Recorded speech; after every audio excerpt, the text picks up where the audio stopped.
Donc voici la deuxième partie de la vidéo tuto sur comment transformer une liseuse Kobo en ordinateur de vol avec Xessor et un module Bluefly Vario.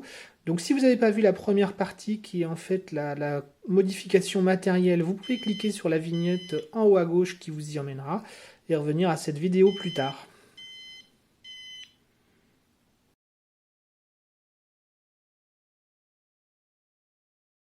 Donc, pour ce qui est de la sauvegarde de la SD card, je l'ai extraite de la Kobo et là je vais l'introduire dans un ordinateur sous Linux. Voilà, normalement il devrait la détecter. Voilà, et m'afficher trois partitions. Vous voyez là, il y a trois. Donc il y a la première là, le rootfs, c'est la partition système qui contient le logiciel de la liseuse en fait, qui permet de lire les livres.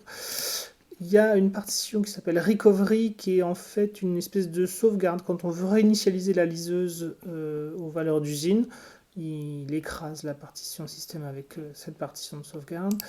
Et on a là la partition de données qui contient, donc il ne l'a pas ouverte, qui contient tous les livres de l'ancien propriétaire de la liseuse. Qui va être réinitialisé. Du coup, tout à l'heure, on fera après la sauvegarde, on réinitialisera les liseuses aux valeurs d'usine et tous les livres seront effacés. Voilà, donc pour la sauvegarde en elle-même, moi, comme je suis sous Linux, je vais utiliser l'outil dd. Donc, je vais faire sudo dd. Avant, je vais identifier le lecteur. Donc, c'est sur SDC. Voilà. Quand j'ai branché la carte SD card, il me l'a monté sur SDC. Donc, je vais utiliser l'outil dd avec en input file le /dev/sdc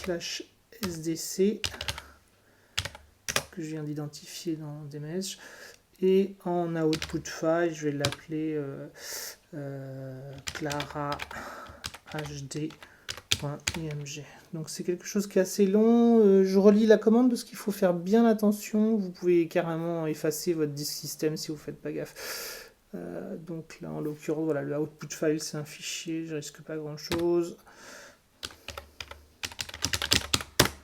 Voilà. Si vous n'utilisez pas Linux, que vous utilisez Windows par exemple, vous n'avez pas l'outil dd a priori. Et donc j'ai cherché un petit peu. Il y a l'outil Win32 Disk Imager, donc qui est disponible sur SourceForge à cette adresse-là, et qui permet de faire la même chose, c'est-à-dire une copie intégrale bit à bit du disque, et qui est un outil graphique, donc peut-être plus simple à utiliser que si vous n'êtes pas à l'aise avec une ligne de commande. Ok, donc la sauvegarde vient de se terminer. Du coup, maintenant, on va pouvoir éjecter la SD card et la remettre dans la Kobo pour procéder à la réinitialisation de la Kobo.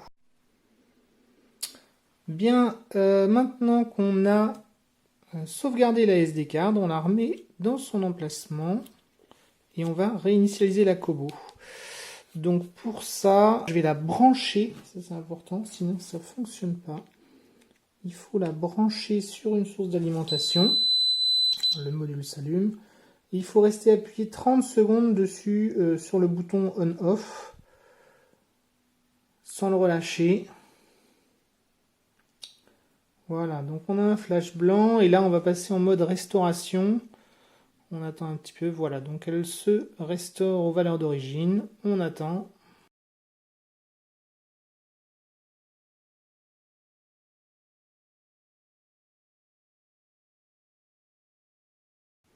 Voilà, la restauration est finie.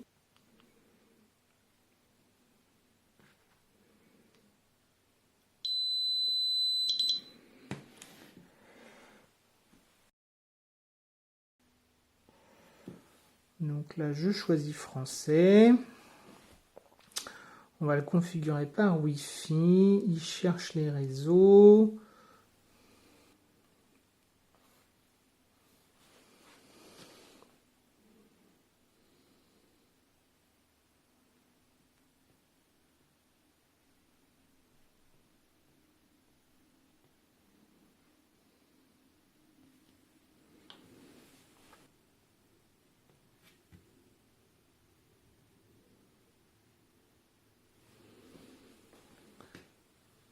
Ok, donc il en profite pour se mettre à l'heure en se connectant à un serveur. Et voilà, il télécharge la mise à jour. C'est ça que je voulais absolument faire avant d'installer XSOR.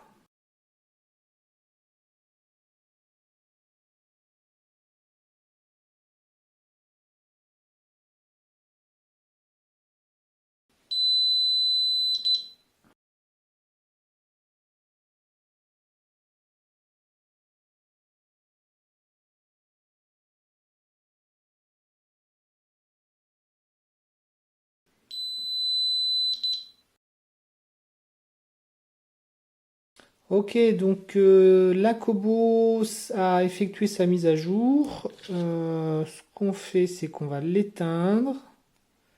Donc on reste appuyé, voilà, jusqu'à ce que ça affiche éteint.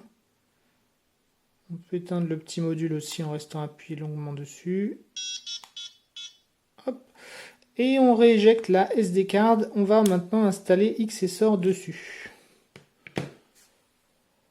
Pour l'installation de XSOR, on va aller sur le site de XSOR.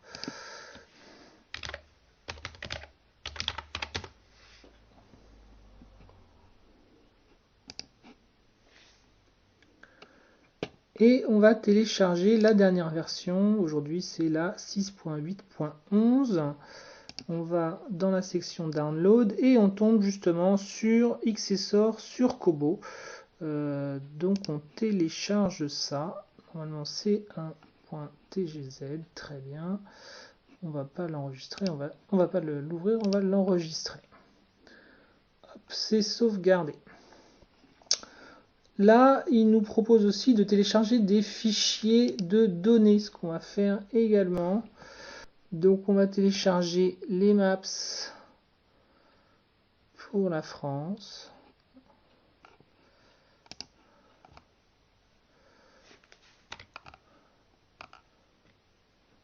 On va prendre le Frafull en High Resolution.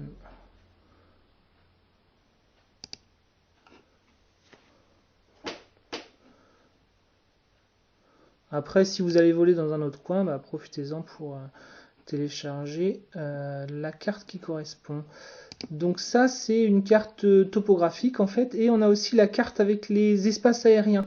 Donc voilà, French Airspace. On arrive sur le site de la Fédération de vol en planeur. Si on descend un peu là, on voit l'espace aérien. Et dans l'espace aérien, on a le fichier OpenAir 2019 qu'on peut télécharger. Il faut revenir le chercher régulièrement parce qu'il est mis à jour tous les 6 mois environ. Donc bah, il faut prendre celui qui est à jour, c'est mieux. Et là, on fait enregistrer. Save. Ok. Voilà, donc là on a téléchargé tous les fichiers qui nous intéressaient. Je réintroduis la SD card dans mon lecteur. Pouf, elle se rouvre. J'ai encore choisi la mauvaise option. Donc là, on ferme, on fait ouvrir le dossier. On va ouvrir en fait le Kobo Reader. C'est le dossier dans lequel il y a les datas. Tout à l'heure, hein, je vous ai décrit qu'il y avait 3 partitions, dont une où il y avait les datas, il y avait les livres. Là, il n'y en a plus. Alors, il faut que je trouve voilà, un fichier, un répertoire qui s'appelle .kobo. Donc .kobo, les répertoires qui commencent par un point sous Linux, ils sont cachés par défaut. Donc il faut aller les afficher, les fichiers cachés. Je pense que sous Windows, il apparaîtra directement. Et je vais venir mettre ici le fichier TGZ que j'ai téléchargé tout à l'heure. Donc si je vais dans mon dossier personnel téléchargement, je dois retrouver mon koboroot.tgz. Je le copie et je le colle là dans mon point Kobo. Ok. Je rééjecte ma SD card et je vais la remettre dans la Kobo et je vais démarrer. Pour le moment, les autres, on les laisse là parce qu'il faut d'abord que XSOR soit installé pour créer les bons répertoires ou savoir où les mettre. Ok, donc j'ai téléchargé sur ma SD card le fichier d'installation de XSOR. Je réintroduis ma SD card et je redémarre la Kobo. Voilà, donc je suis maintenu un petit peu plus longtemps appuyé pour qu'elle redémarre. Elle va rebooter, elle va repasser normalement par... comme si elle était en train de faire une mise à jour en fait. C'est pas une mise à jour du firmware, c'est simplement que le XSOR utilise le même mécanisme, donc elle croit qu'elle est en train de faire une mise à jour.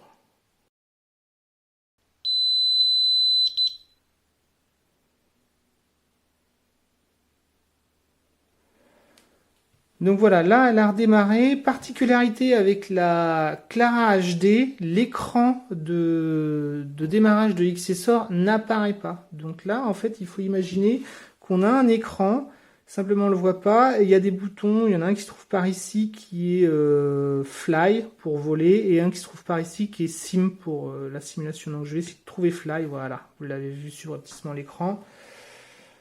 Et donc XSOR se charge.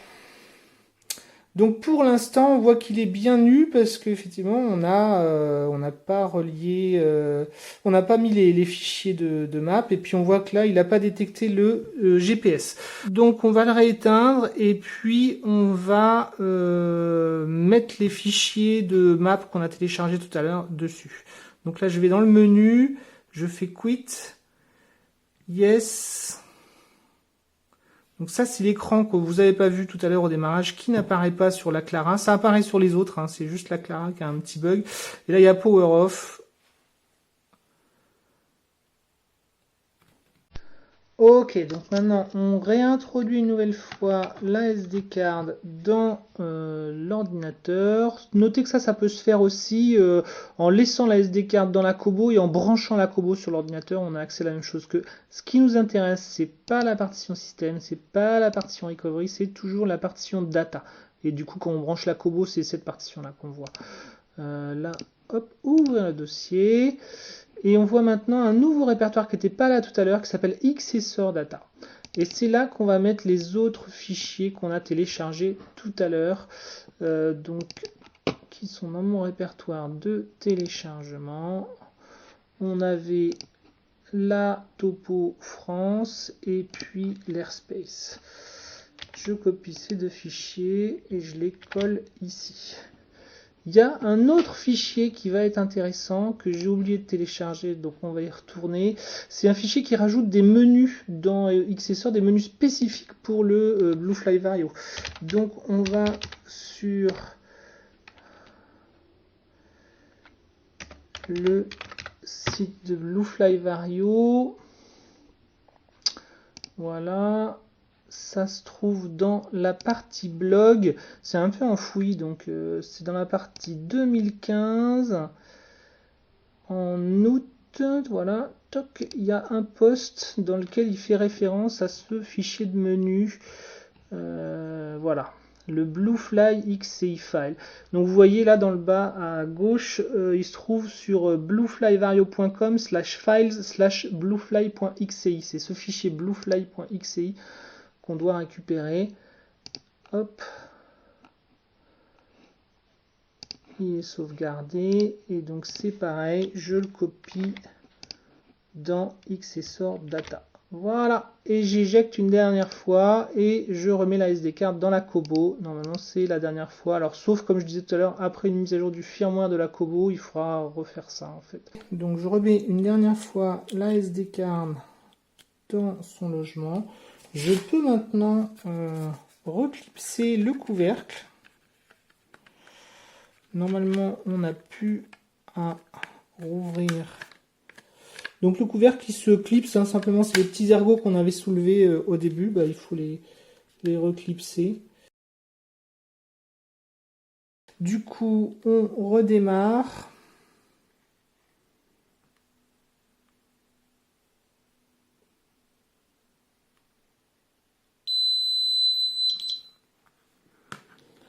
Donc comme tout à l'heure, on a un écran blanc, mais on sait qu'on a le fly qui se trouve par là, voilà.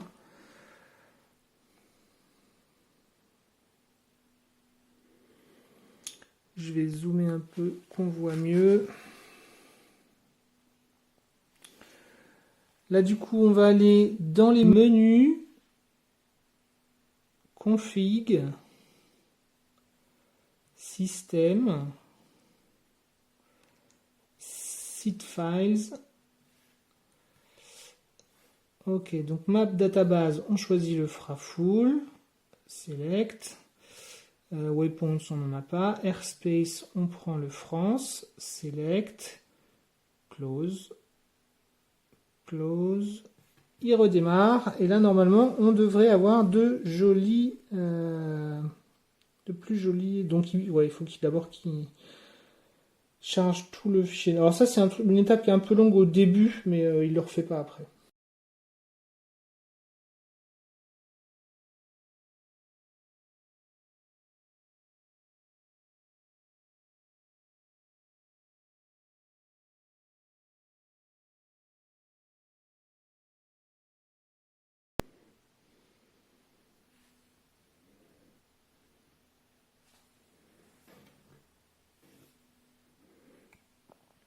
Ok, donc il a fini de charger le terrain et l'airspace.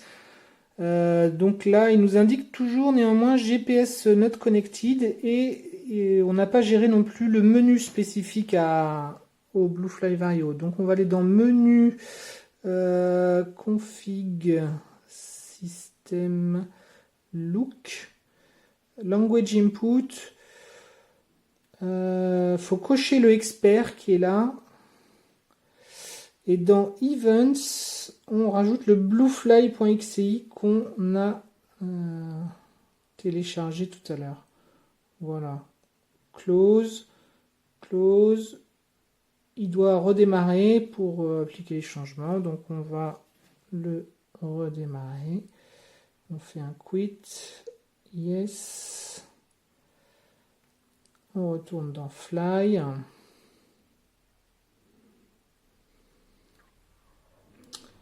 Il y a une erreur dans le fichier, dans le fichier d'Airspace, donc peut-être il faudra télécharger une version plus récente. J'ai peut-être pas pris la dernière.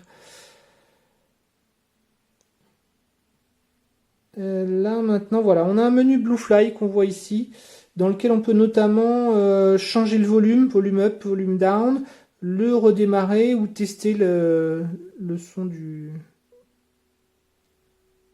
Bluefly.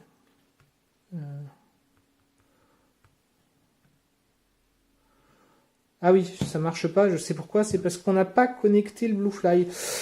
On a toujours notre GPS not connected ici. Dans menu,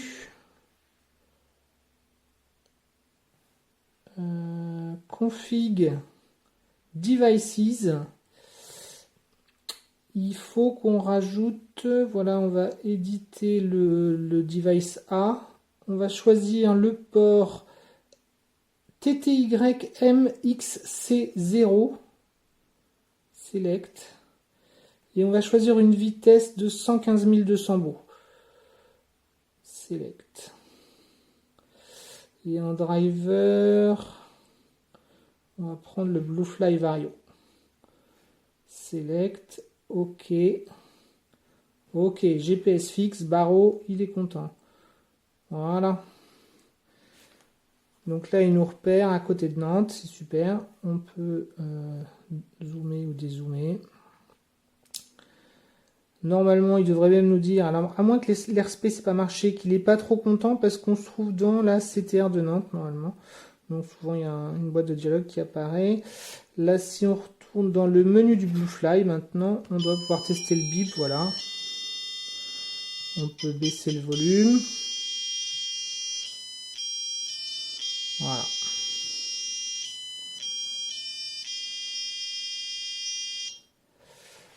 Et du coup, on est presque bon maintenant. Voilà, normalement. Voilà, si je monte ou je descends, le Vario fonctionne, il nous repère, on a la carto. Au niveau des finitions, j'ai recouvert donc le Bluefly Vario par une petite coque imprimée en 3D avec une imprimante 3D qui laisse un petit trou là pour laisser passer la lumière des LED et puis le bouton qui permet de l'allumer et de l'éteindre indépendamment de l'Akubo si on n'a pas fait la petite modification que je vous ai montré tout à l'heure.